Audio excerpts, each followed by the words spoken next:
Comme la plupart des étudiants, j'ai eu du mal la première année à concilier études et football. Au lycée, être le meilleur athlète de l'école était naturel, mais à l'université, je devais faire mes preuves devant tout le monde. J'ai travaillé comme un fou et à ma deuxième année, le coach m'a nommé capitaine de l'équipe. Certains gars, comme Nick, qui avait 1 an de plus que moi, n'aimaient pas l'idée que quelqu'un de plus jeune qu'eux soit le capitaine de l'équipe. Ils pensaient qu'ils méritaient la place parce qu'ils étaient là depuis plus longtemps. Inutile de dire qu'il a fait de ma vie un enfer pendant le premier mois jusqu'à ce que le coach dise qu'il allait déclarer forfait pour tous les matchs de la saison si nous ne travaillons pas ensemble. Oh, et un petit détail que j'ai oublié de mentionner, j'ai commencé à sortir avec l'ex de Nick, Melissa, qui était Pom Pom Girl. Avant de continuer, n'oubliez pas d'aimer cette vidéo, de vous abonner à notre chaîne et d'appuyer sur la cloche de notification. Pour ma défense, je ne savais pas qu'elle était son ex jusqu'à environ 2 semaines après le début de notre relation. Dès que je l'ai découvert, j'ai mis fin à la relation. Je lui ai dit que Nick et moi ne nous entendons déjà pas et que sortir avec elle rendrait les choses plus difficiles pour l'équipe. Je voulais être footballeur professionnel et je n'allais laisser personne, pas même une jolie fille, m'en empêcher. Melissa n'était pas très heureuse de cela et nous n'avons plus jamais vraiment parlé après ça. Les mois ont passé et Nick et moi avons enterré la hache de guerre. Ça faisait du bien de ne pas avoir à regarder par-dessus mon épaule. Un soir, après avoir gagné un match, l'équipe et moi sommes allés chez Kellyanne, l'une des Pom Pom Girls, pour une célébration. Pendant que je dansais, quelqu'un m'a tapé sur l'épaule. Je me suis retourné pour voir Nick. Désolé d'abuser de ton style, mais j'ai besoin d'une énorme faveur. Ma voiture ne démarre pas et les autres gars sont trop bourrés pour me déposer. Tu peux me déposer à l'université? J'ai oublié un truc dans mon casier de gym. Bien sûr mec, pas de problème. Je me suis tourné vers Lana, la jolie fille avec qui je dansais. Tu me gardes une danse à mon retour? Elle a souri et hoché la tête. Nick a ri en bloquant mon cou de manière pour rire et en ébouriffant mes cheveux. Allez lover. Nick et moi avons quitté la fête et quelques minutes plus tard, nous sommes arrivés au campus de l'université. Je vais me faire accompagner par quelqu'un. J'ai hoché la tête et j'ai démarré. Je me suis réveillé le lendemain après-midi avec de nombreux appels manqués et des SMS des autres gars de l'équipe me demandant si je savais où était Nick. Personne ne l'avait vu après qu'il ait sauté dans ma voiture. Je leur ai dit que j'avais déposé Nick sur le campus et que j'étais retourné à la fête. J'ai essayé d'appeler Nick, mais je suis tombé directement sur la messagerie vocale. Mon estomac s'est retourné et je me suis senti mal. Je me suis levé lentement et je suis parti à la recherche de mes parents. Je les ai trouvés dans la cuisine, en train de prendre le café. « Enfin sorti du lit. Je suppose que c'était une sacrée fête », m'a dit maman en souriant. Son sourire s'est vite effacé lorsqu'elle a vu mon visage et son expression s'est transformée en une grave préoccupation. « Kai, tu vas bien ?» Je me suis assis avec mes parents et je leur ai tout dit. Et maintenant, Nick ne répond pas à son téléphone. La dernière chose dont je me souviens, c'est d'être retourné à la fête de Kellyanne. Ne t'inquiète pas, il est probablement chez une fille en train de cuver ce qu'il a bu à la fête. Tout ira bien. Papa a serré mon épaule de manière réconfortante. Mais bon sang, papa avait tort. Lundi après-midi, lorsque mes coéquipiers et moi sommes rentrés dans le vestiaire avant l'entraînement, nous avons remarqué que quelque chose sentait bizarre. « Quelle est cette odeur ?» a demandé Denis, dont le visage s'est relevé avec dégoût.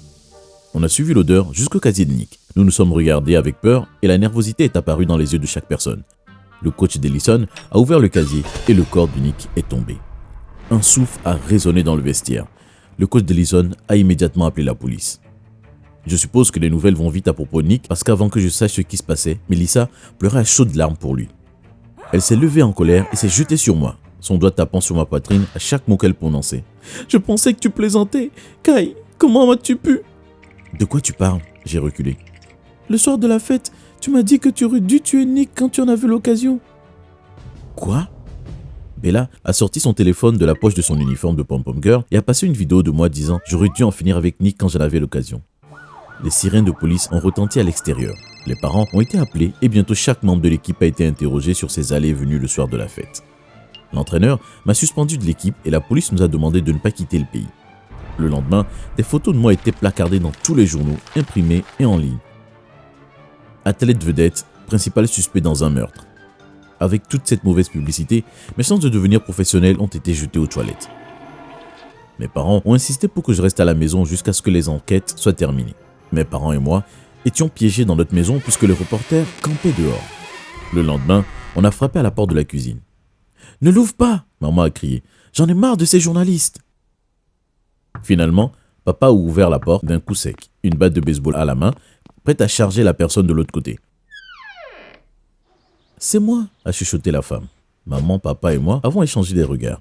Il y avait 2 personnes, un homme et une femme, debout près de la porte, que nous n'avions jamais vus auparavant, les bagages aux pieds, alors qu'ils essayaient de repousser les reporters.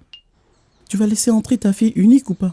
Maman a tiré les 2 personnes à l'intérieur et a claqué la porte. Elle a serré la femme dans ses bras. « Tammy, tu es à la maison ?» Tammy était ma grande sœur. Elle étudiait dans une école de maquillage où elle a appris à faire des masques prothétiques pour le visage. Dès que maman a libéré Tammy, elle et son petit ami, Lucas, ont retiré les prothèses de leur visage. Nous savions que les journalistes nous auraient reconnus. Alors je nous ai fabriqué des déguisements, a soupiré Tammy. Elle s'est rapprochée de moi et m'a serré la main. Comment tu tiens le coup? Je suppose que je fais ce que je peux dans ces circonstances. J'ai frotté l'arrière de mon cou. Ne t'inquiète pas, Lucas et moi sommes là pour t'aider. On va s'en sortir. Elle m'a serré très fort dans ses bras. Montons dans ta chambre, nous avons un plan. Une fois à l'étage, Tammy m'a dit qu'elle avait créé des masques prothétiques en mousse de latex pour que nous puissions tous être sous couverture. Comment allons-nous quitter la maison? Ai-je demandé. Simple. Elle sourit sournoisement. Nous utiliserons la fenêtre du sous-sol. Elle est cachée derrière les buissons. J'ai levé un sourcil et Tammy a ri. Tu penses vraiment que j'étais coincé dans ma chambre toutes ces années à étudier? Elle m'a fait un clin d'œil. Ma mission était d'aller à l'une des fêtes du week-end, de trouver Melissa et de voir ce qu'elle savait sur le meurtre de Nick. J'ai utilisé les vêtements de Lucas et sa Porsche qui était garée dans un parking payant à 2 pâtés de maison de chez moi. Je me suis faufilé hors de la maison par la fenêtre du sous-sol et j'ai facilement évité les journalistes. À la fête, j'ai rapidement scanné la foule à la recherche de Melissa. Quand je l'ai trouvée, je ne suis pas allé la voir. Il n'a pas fallu longtemps pour qu'elle s'approche de moi. Nous avons discuté pendant quelques minutes et elle m'a donné son numéro. Je lui ai dit que je devais partir et je me suis assuré qu'elle me raccompagne jusqu'à la Porsche. J'ai souri et je lui ai dit que je l'appellerais et je suis parti. Alors, comment ça s'est passé? Tammy a demandé avec excitation en faisant irruption dans ma chambre dès que je suis arrivé à la maison. Elle est tombée dans le panneau. Elle n'a pas réalisé que c'était moi et elle m'a donné son numéro. Super, laisse-la se tortiller un peu, appelle-la dans 3 jours. Même si je voulais appeler Melissa et en finir avec tout ça, je savais que Tammy avait raison. Le 3e jour, je l'ai appelé du téléphone de Tammy pour l'inviter à dîner. Je l'ai emmenée dans l'un des meilleurs restaurants de la ville. Elle a pris des photos de tout et les a postées en story sur Insta. Après le dîner, je l'ai emmenée au belvédère de la route Lady Young. Le dîner t'a plu? Je lui ai souri. C'était génial, j'ai hâte de me vanter auprès de Kellyanne. Denny ne l'emmène jamais nulle part. J'ai entendu quelqu'un mentionner Kai pendant la fête. C'est ton petit ami? C'est un ex et un meurtrier. Melissa s'est raidie et a relevé le nez. Donc je devrais m'inquiéter pour lui, j'ai gloussé. J'ai pris la main de Melissa et l'ai doucement caressée avec mon pouce. Non, il est inoffensif et c'est un idiot. Alors tu penses qu'il a fait? Bien sûr que non. Elle a jeté sa main sur sa bouche. Papa va me tuer. L'avocat de notre famille m'a conseillé de ne parler à personne de ce qui s'est passé. S'il te plaît, ne le dis à personne. Promis. J'ai changé de sujet, mais pas avant que Melissa ne me dise qu'elle était à l'université la nuit où Nick est mort. Après 30 minutes, j'ai déposé Melissa chez elle et je suis rentré chez moi. J'ai dit à Tammy et Lucas ce que Melissa m'a dit. Cela signifie qu'elle sait plus qu'elle le dit. Lucas, Tammy s'est tourné vers lui. Il est temps de mettre en œuvre la phase 2. Lucas a souri. Il a pris son ordinateur portable et j'ai regardé ses mains taper rapidement sur les touches. Après environ 15 minutes, il a remis l'ordinateur portable à Tammy et j'ai regardé par-dessus son épaule. Lucas a créé un article affirmant que Melissa savait qui était le tueur et qu'elle était présente à l'université la nuit de la mort de Nick. Elle a également déclaré qu'elle savait que Kai Morris était innocent. Le lendemain, les journalistes campaient devant la maison de Melissa et ma famille et moi avons poussé un soupir de soulagement. Dans une brève annonce, M. Brown, le père de Melissa, a déclaré aux journalistes qu'il n'avait rien à cacher et que s'ils voulaient des informations sur la mort de Nick, ils devaient contacter leur avocat. M. Brown a ensuite claqué la porte au nez aux journalistes.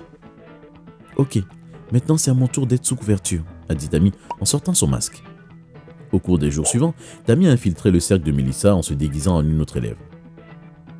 Kellyanne a dit à Tammy que Melissa voyait quelqu'un d'autre de l'équipe mais qu'elle était discrète à ce sujet et que c'était la raison pour laquelle elle était à l'université la nuit de la fête.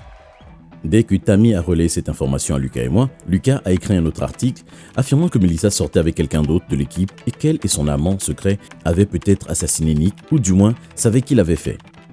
Maintenant qu'il y a assez de choses sur Melissa et l'équipe, il est temps de passer à la phase finale. Lucas a souri en sortant son masque. Lucas est arrivé à l'université le jour suivant et a regardé l'équipe s'entraîner pour le grand match du championnat. Après le match, il est entré dans le vestiaire et s'est présenté au coach en tant que journaliste. Lucas a dit à l'entraîneur qu'il voulait faire un reportage sur l'équipe qui mettrait en avant la force de l'équipe en omettant les stigmates liés à ce qui se passe en ce moment. Avant que Lucas ne commence son interrogatoire, le coach a rassemblé l'équipe. Après avoir posé des questions habituelles, comme le déroulement de la saison et les stratégies utilisées par l'équipe pour gagner des matchs, Lucas a changé la direction de la conversation. « Alors, » a dit Lucas en regardant autour de lui, « je n'allais pas le dire, mais je sais que vous voulez que justice soit faite pour Nick. Avant de venir ici aujourd'hui, j'ai fait un reportage exclusif avec Melissa Brown. Je crois que vous la connaissez puisque la plupart d'entre vous sont sortis avec elle. Kai Morris n'est plus un suspect aux yeux de la police. » L'équipe a applaudi quand Lucas a continué. « Je vais mettre l'histoire de Mélissa dans le journal demain. Je veux juste vous remercier pour votre temps. Le coach et l'équipe ont remercié Lucas en lui serrant la main. Alors qu'il marchait vers sa voiture, Lucas a dit « Vous avez eu tout ça ?» « Oui, nous l'avons, fort et clair, » a dit Tammy à travers son casque. Tammy et moi étions garés en bas de la rue du collège. Lucas avait un microphone et une caméra sur le stylo qui était dans sa poche. Ok, je rentre à la maison. Je vais... Le micro de Lucas s'est éteint. Lucas? Lucas? La voix de Tammy était remplie de peur. J'ai démarré le moteur et j'ai foncé dans le parking de l'université. À la grande surprise de Tammy et moi-même, il y avait 2 policiers qui emmenaient l'entraîneur d'Ellison et un autre qui parlait avec Lucas qui se tenait à côté de quelqu'un qu'il ne connaissait pas. Tammy et moi avons couru vers eux.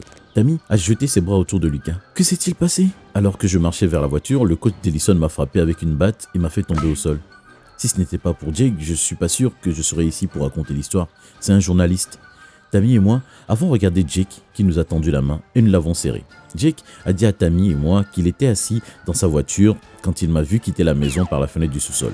Puis quand tous les journalistes sont partis chez Mélissa, il a décidé de rester pour nous surveiller. Je savais que quelque chose allait se passer aujourd'hui. J'ai convaincu quelques amis de la police de venir avec moi. Je vous suis reconnaissant de l'avoir fait, a dit Lucas. J'ai tout enregistré. Jake a tapoté sa caméra. Mais pourquoi le coach t'a frappé? Quel était son rôle dans tout ça? Écoutez ça. Les yeux de Lucas se sont illuminés. Le coach d'Ellison était le mystérieux coéquipier avec qui Mélissa sortait. Tammy s'est bâillonné. À quel point est-elle désespérée? Il n'a pas environ 50 ans? Mais comment Nick s'est retrouvé dans le casier? Ai-je demandé confus. Eh bien, a dit Lucas, Nick a surpris Ellison et Mélissa en train de s'embrasser et Nick a menacé de le dire. Le coach a frappé Nick qui est tombé en arrière, s'est cogné la tête et ne s'est jamais réveillé. Ils l'ont juste poussé dans le casier et sont partis. Il a tout avoué. J'ai remercié Tammy, Lucas et Jake de m'avoir aidé à blanchir mon nom. Mélissa et l'entraîneur d'Ellison ont été accusés d'homicide involontaire et ont chacun écopé de 10 ans de prison. Quant à moi, j'ai abandonné l'université physique et j'ai terminé mon diplôme en ligne. J'ai décidé que je ne voulais plus jouer au football professionnel. La personne que j'étais en tant qu'athlète universitaire a fait que mon histoire s'est répandue comme une traînée de poudre et si c'était un aperçu de ce qui m'attendait dans ma carrière professionnelle, je n'en voulais pas. Après l'université, et j'ai amené mes parents me rendre visite de temps en temps. Je ne suis jamais retourné dans ma ville natale car pour moi, il vaut mieux laisser certaines choses dans le passé.